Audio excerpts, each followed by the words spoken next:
안녕하세요 학부모님들, 저는 수학을 가르치고 있는 수학 강사 양도윤이라고 합니다. 네, 오늘 드디어 양정 1학년 첫 시험이 시작이 되었습니다. 그래서 첫 과목으로 수학이 진행이 됐었는데, 그래서 오늘 낮에 따끈따끈한 이 수학 시험지를 토대로 수학 시험이 어떻게 출제가 되었으며, 그래서 앞으로 기말 더 나아가서 2학기 때는 또 어떻게 나올지에 대한 예상, 그래서 우리 아이들이 어떤 식으로 공부를 하는 게 효율적일까에 대한 제가 얘기를 해드리고자 이번 영상을 준비하게 되었는데, 자, 우선 오늘 치러진 양정 시험지를 제가 쭉 면밀히 분석을 해봤습니다. 그랬더니 기존의 시험과 큰 차이점은 없었어요. 기본적으로 지키는 15 플러스 3에서 18문항도 지켜졌고요. 그리고 항상 유지하던 쉬운 건 4개, 중간 난이도 5개, 그리고 어려운 난이도 4, 5개가 그대로 객관식에도 적용이 됐고, 서술형 역시 1번, 2번은 가볍고 3번이 조금 헤비한 이렇게 출제 스타일이 그대로 유지가 되었습니다. 그렇기 때문에 작년과 비교했을 때 난이도가 크게 오르거나 크게 줄지는 않았고요. 그 대신 특이한 점은 이번에 부교재가 작년에 비해서 바뀐 게, 작년에는 부교재가 올림포스라는 책이었고, 네, 이번에는 부교재가 올림포스 고난도로 바뀌었습니다. 그래서 기존의 부교재 그냥 올림포스는 말이죠, 문제지가 굉장히 얇습니다. 문제 난이도도 되게 쉽고 얇기 때문에 그 부교재가 거의 있지만 아이들이 거의 신경을 쓰지 않는 그 정도 수준이었지만, 이번에는 이제 부교재가 올림포스 고난도로 바뀌면서 고난도는 두께도 좀 있고요, 문제수도 좀 되면서 문제 난이도도 어려운 문제들이 꽤 많이 섞여 있기 때문에 제가 생각해도 이번 시험에 꽤 부교재에서 많이 나오지 않을까 생각을 해서 이번 아이들을 수업을 할 때 부교재를 열심히 봐줬었는데, 역시 생각한 대로 이번 시험과 작년 시험의 가장 큰 차이점은 부교재에서 비슷한 문제들이 굉장히 많이 나왔다는 겁니다.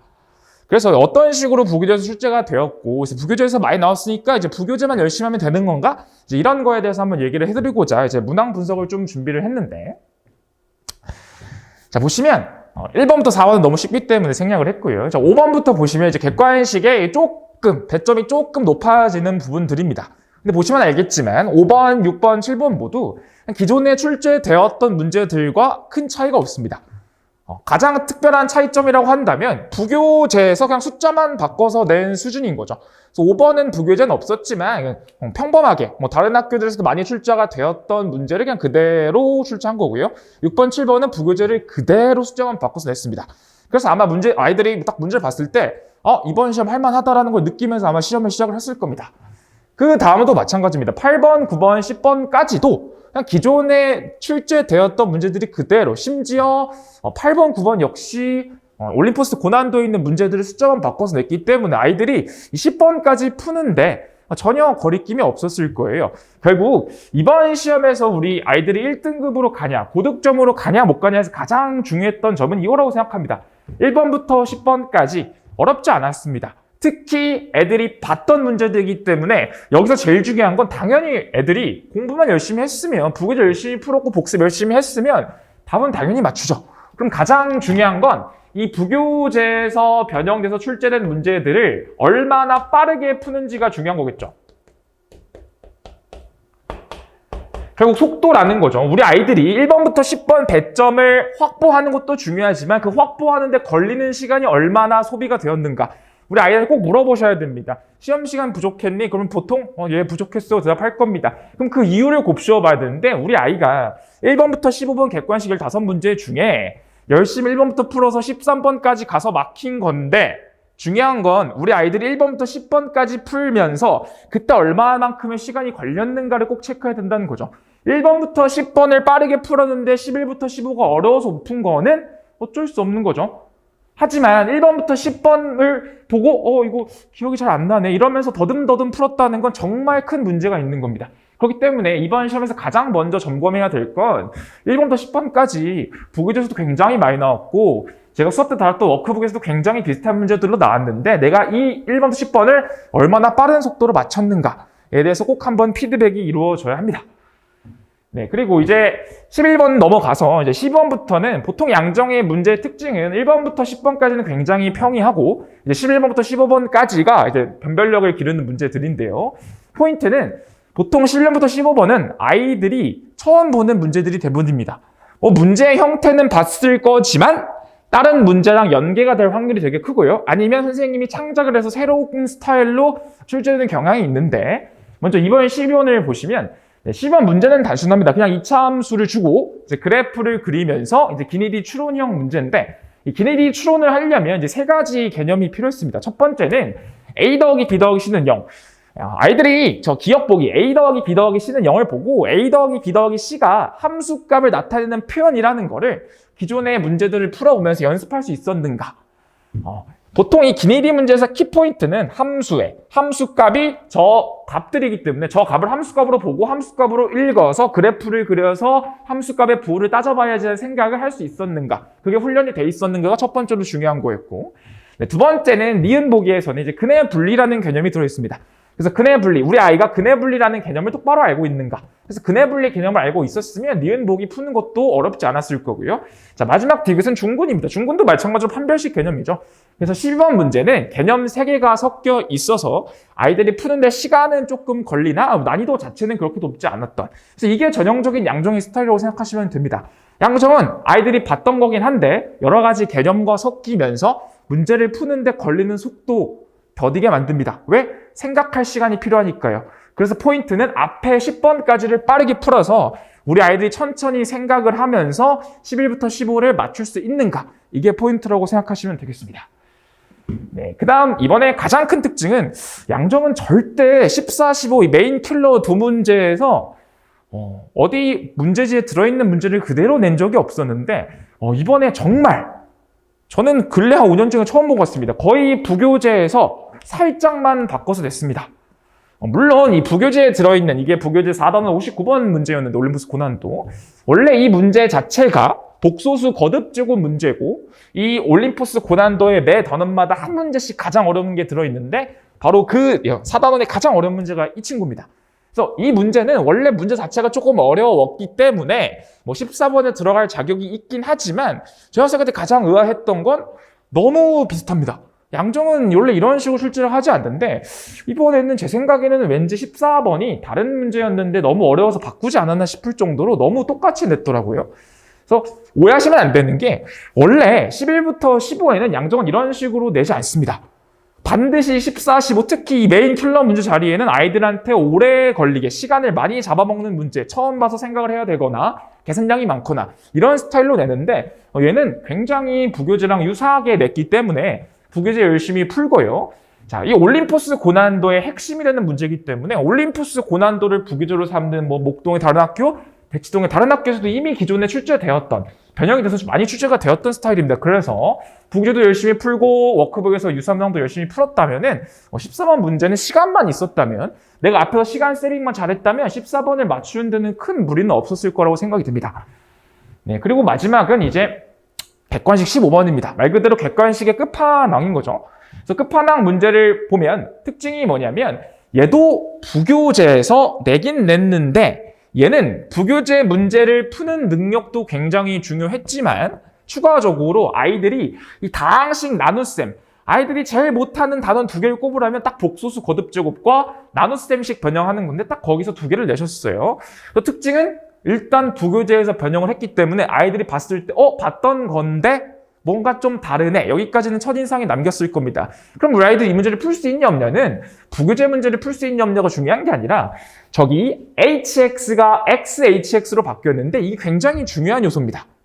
문제에서는 hx로 나눈 나머지를 구해야 되는데 xhx로 나눈 나머지를 줬기 때문에 저 나눗셈식을 적당히 활용해서 hx로 나눈 나머지를 구할 수 있다라는 개념이 머릿속에 잡혀 있어야 되고 그 개념을 연습을 기존에 했었어야 됩니다.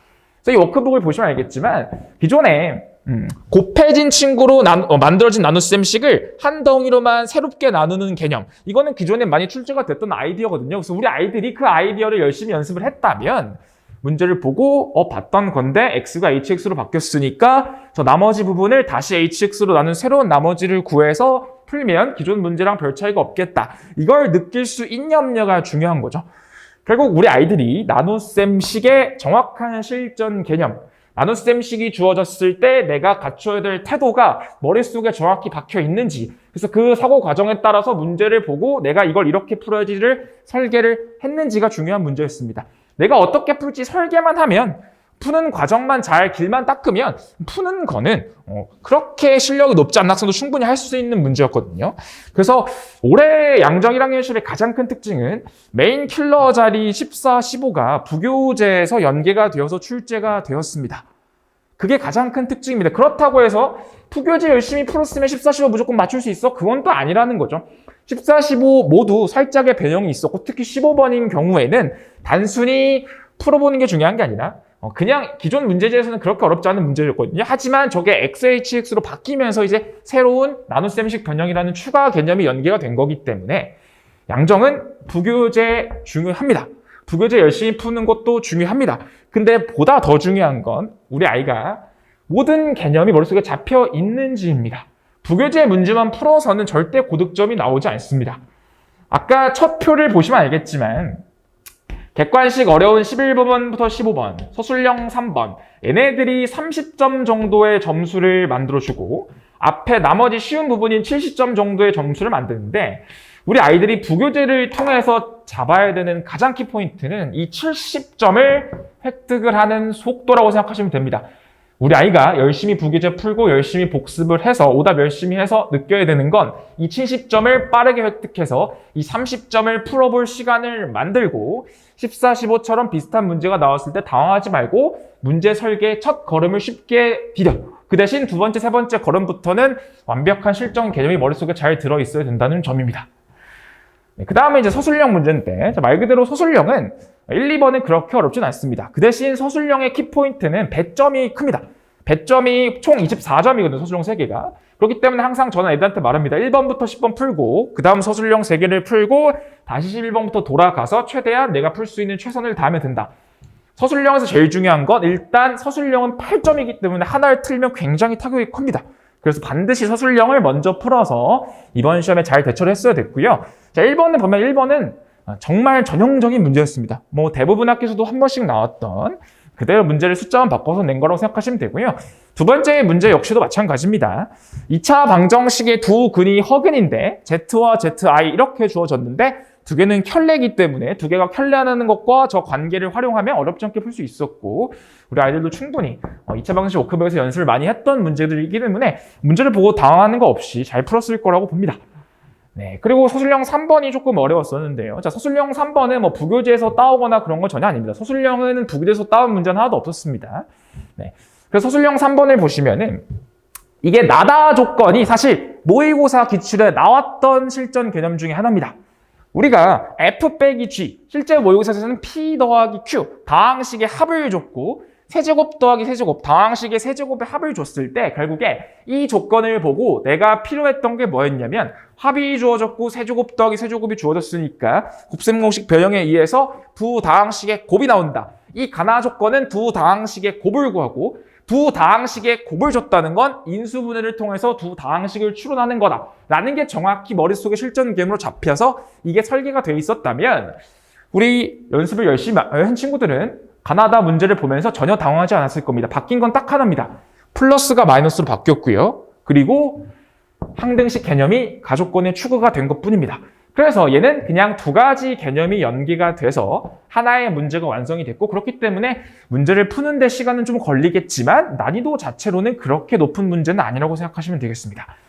그래서 결국 양정의 시험의 키포인트는 우리 아이가 시간만 충분하면 충분히 도전할 수 있는 난이도입니다. 결국 최상위권과 그게 아닌 친구들을 가르는 가장 큰 기준은 바로 이 70점, 누구보다 빠르게.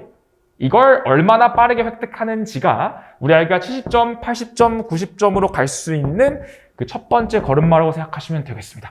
그래서 우리 아이가 이번에 기말고사를 준비할 때 일단 제 생각에는 부교재, 기말고사에도 부교재가 꽤 연계가 될 거라고 생각을 합니다. 그렇기 때문에 부교재를 열심히 보는 건 중요합니다. 근데 부교재만 열심히 본다고 해서 절대 고득점은 나오지 않을 겁니다. 왜냐면 제 생각에 이번에 부교재에서 많이 내다 보니 아마 최상위권 친구들이 고득점을 맞은 경우가 굉장히 많을 거라고 봅니다. 그렇기 때문에 등급, 1, 2등급 사이에서 많이 점수대가 몰려있을 거라고 보여서요. 아마 기말고사에는 변별력을 위해서 이 등급을 쳐내야 되니까 아마 난이도를 많이 올리지 않을까 생각을 합니다. 특히 이번에 고차 방정식까지 시험 범위가 나왔기 때문에 기말고사에 도형의 이동이라는 수학화 마지막 단원이 아마 들어갈 겁니다. 수상의 마지막 단원이죠. 그래서 평소 보통은 도형의 이동은 기말고사 범위에 들어가지 않습니다. 중간고사를 2차 함수까지만 보고 기말고사에는 도형 이동 전까지 원의 방정식까지만 보는데 이번에는 고차 방정식까지 중간고사에 쳤기 때문에 아마 기말고사에 도형 이동이 들어갈 거라고 보고요. 도형의 이동이 아이들이 못하는 것 중에 가장 취약 단원입니다. 1학기 수상 내용 중에 애들이 제일 못하는 게 복소수 거듭제곱, 나눗셈식 조작하는 거, 도형의 이동 이거 3개인데 아마 도형의 이동이 들어가기 때문에 기말고사는 자연스럽게 어려울 거고 아마 이번처럼 14, 15를 부교재에서 그대로 내지는 않을 거라고 생각을 합니다. 그래서 일단 우리 아이들이 이제 기억해야 할 건 딱 2가지입니다. 첫 번째, 부교재 일단 열심히 하는 건 필수구나. 부교재에서 앞에서도 많이 나오고 운이 좋으면 14, 15에서도 비슷한 식으로 많이 나올 수 있으니까 부교재를 정말 완벽하게 숙지를 해야겠구나. 근데 절대 부교재를 메인으로 삼으면 안 된다는 겁니다. 부교재는 서브입니다. 내가 주로 다뤄야 되는 건 전반적인 개념과 실전 개념을 머릿속에 정확히 문제를 봤을 때 내가 갖춰야 될 태도, 내 문제풀이 과정을 설계하는 연습이 수업의 메인이 돼야 되고요. 부교재는 말 그대로 내가 추가 과제로 풀면서 이해가 안 되는 부분 혹은 빨리 풀 수 있는 방법에 대해서 내가 조언을 해주는 거지 부교재를 메인으로 삼아서 공부를 하게 되면 내가 문제를 바라보면서 갖춰야 될 태도를 기르는 거에 대해서는 큰 도움이 되지 않기 때문에 얘를 꼭 부교재를 열심히 하시되 얘를 메인으로 공부하는 거는 그렇게 추천드리진 않습니다.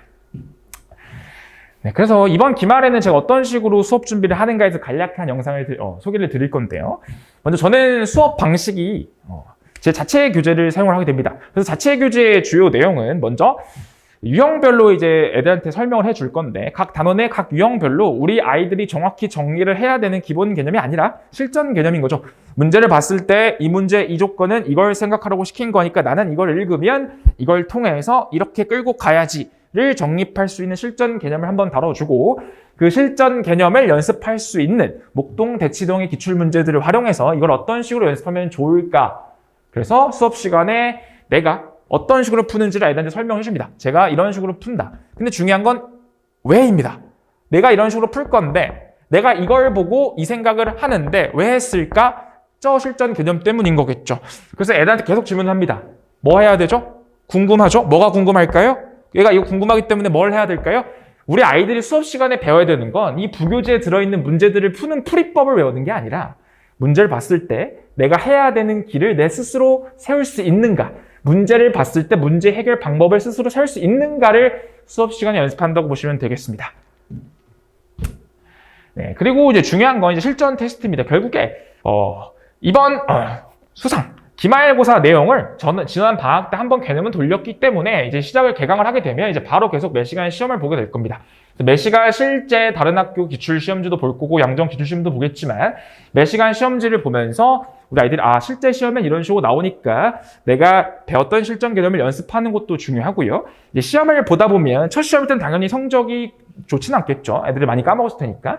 그러면 보면서 내가 이 단원 문제들을 많이 틀리네. 그럼 제 역할이 바로 이건 거죠.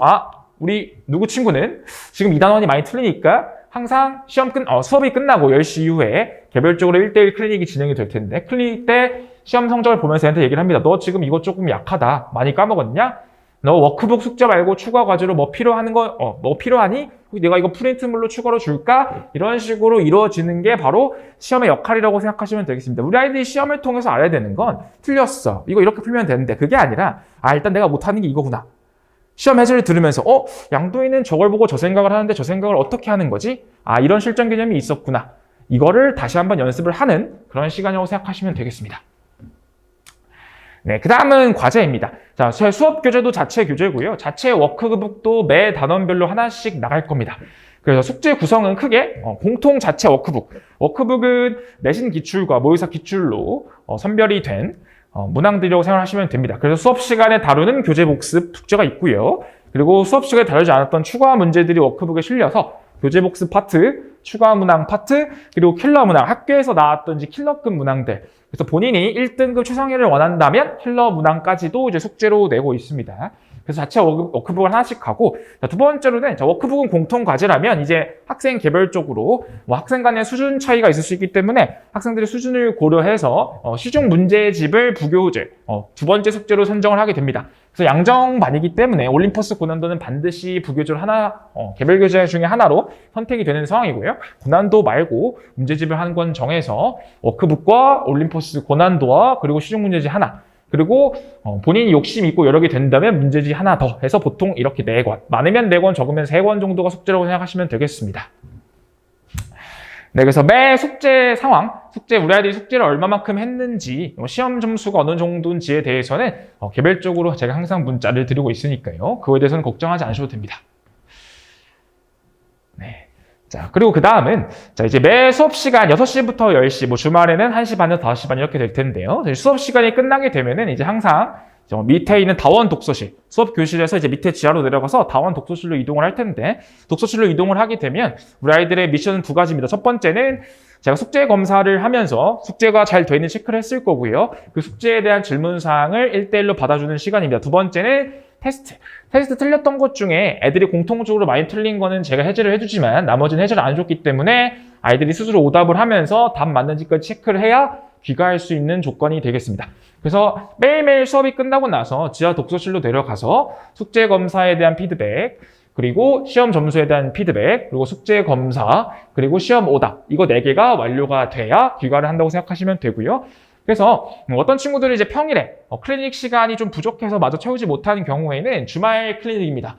일요일 1시부터 10시 사이에 조교님이 상주를 하고 계시기 때문에 추가적으로 본인이 클리닉이 부족하다면 일요일 1시부터 10시 사이에 자유롭게 등원을 해서 조교님과 1대1 대면 질문을 통해서 클리닉을 해결해주면 되겠습니다. 네, 그리고 세 번째는 복습 영상인데요. 매 수업 시간엔 촬영을 하고 있고요. 그래서 뭐 본인이 결석을 하거나 아니면 수업 내용이 조금 어려워서 다시 듣고 싶다면 당연히 복습 영상을 신청을 한다면 제가 유튜브 링크로 제공을 해주고 있습니다. 네 번째는 원격 질문입니다. 요즘 아이들이 이제 하도 집에 많이 있다 보니까 클리닉 하는 것보다 숙제할 때 직접적으로 바로바로 실시간으로 질문하는 거 굉장히 선호합니다.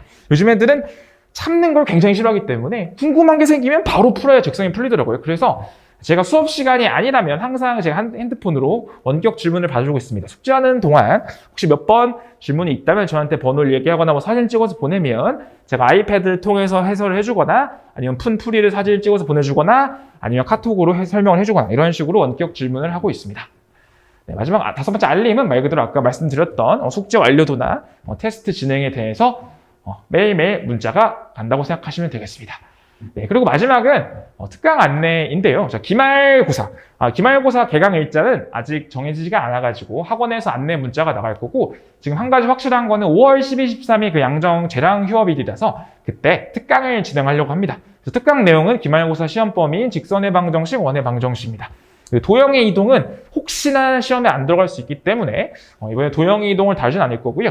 딱 이틀 동안 하루는 직방, 하루는 원방. 그래서 우리 아이들이 기본적으로 좀 불안한 개념이 불안하다면 직방과 원방 개념을 다시 한번 잡고 자주 출제되는 것들만 조금 뽑아가지고 문제풀이도 진행할 예정이기 때문에 우리 아이가 직방, 원방 자신 있어. 그러면 굳이 추가적으로 수강할 필요는 전혀 없습니다. 근데 우리 아이가 직방, 원방 개념이 좀 불안한데 재량 수업인데 놀지 말고 좀 가서 공부 좀 하면 좋지 않을까? 이런 생각이시라면 특강을 한번 들어보는 게 어떨까 생각을 합니다. 네, 마지막으로는 제가 강사 생활을 하면서 늘 머릿속에 갖고 있는 3가지를 마지막으로 인사를 드리려고 하는데, 네, 먼저 첫 번째는 이제 프로페셔널입니다. 전문성이죠. 이 다원에는 저를 비롯해서 서울대 선생님들도 굉장히 많고요. 특히 저희 서울대 수교과 선생님들이 굉장히 많습니다. 저희끼리 굉장히 유대감도 높고 저희끼리 수업 연구도 굉장히 열심히 하고 저희끼리 항상 자주 하는 얘기 중에 하나가 우리만큼 좋은 퀄리티의 선생님들이 있을까? 우리만큼 수업 준비 열심히 하고 우리만큼 이렇게 서로 좋은 풀이법도 탐구하고 좋은 방법도 서로 공유하고 이만큼 좋은 시스템, 이만큼 좋은 강사들이 있는 학원은 거의 다원이 유리하다고 생각합니다. 그래서 저희 다원에 있는 수학 선생님들의 전문성을 믿으십시오. 네. 두 번째는 파티시페이트, 참여적인 수업입니다. 제가 수업에서 정말 강조하는 건 저는 수업의 필기를 열심히 한다. 이런 거는 그렇게 중요하다고 생각하지 않습니다. 결국에 우리 아이들이 수업 시간에 해야 되는 가장 중요한 요소는 아이들이 내가 양도인이 되어 양도인이 저렇게 푸는 걸 나였어도 저렇게 풀 거야. 아니네. 양도인은 저렇게 푸네. 그것만 필기하면 되는 거죠. 그냥 무지성으로 필기하는 건 아무런 의미가 없고요. 아, 양도인 선생님은 저렇게 푸니까 나도 저렇게 풀어야 될 텐데 왜 저렇게 풀었지? 충분히 이해가 돼. 나도 저렇게 했어. 그럼 필기할 필요가 전혀 없죠. 근데 이건 조금 이상하네. 나랑 좀 다르네. 아, 이런 식으로 하는 게 있네. 이걸 필기를 하면서 숙제할 때 자신의 방법이 나의 방법과 달라서 저의 방법과 학생 방법이 달랐으면은 그때 필기를 보면서 아, 이렇게 했었지 하면서 그거를 수정하는 게 숙제에서 아이들이 해야 될 가장 중요한 덕목이라고 생각하시면 되기 때문에 저는 항상 수업 시간에 참여적인 걸 굉장히 중요시 여깁니다. 머리 받고 필기하는 것보다는 계속 학생들한테 질문하면서 어떻게 해야 될까? 왜 이렇게 하지? 이 질문을 끊임없이 하면서 아이들한테 참여적인 태도를 길러주는 게 정말 중요하다고 생각을 하고요. 자, 마지막으로는 패밀리얼이죠.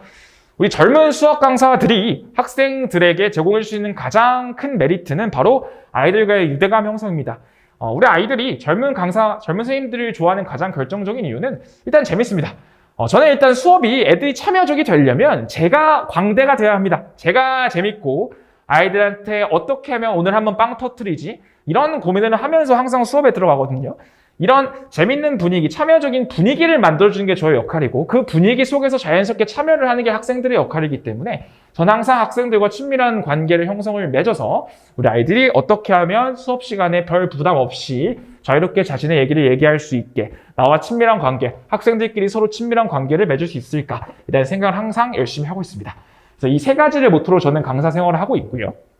네, 이상으로 오늘 준비한 제 내용은 마무리 짓도록 하겠습니다. 그래서 이번 시간에는 오늘 따끈하게 낮에 따끈따끈히 시험 본 시험이죠. 그래서 낮에 시험 봤던 1학년 시험지가 어떻게 출제가 되었는지를 살펴봤고 그래서 어떤 식으로 기말고사를 준비하면 될지에 대해서 간략하게 준비를 해봤습니다. 네, 감사합니다.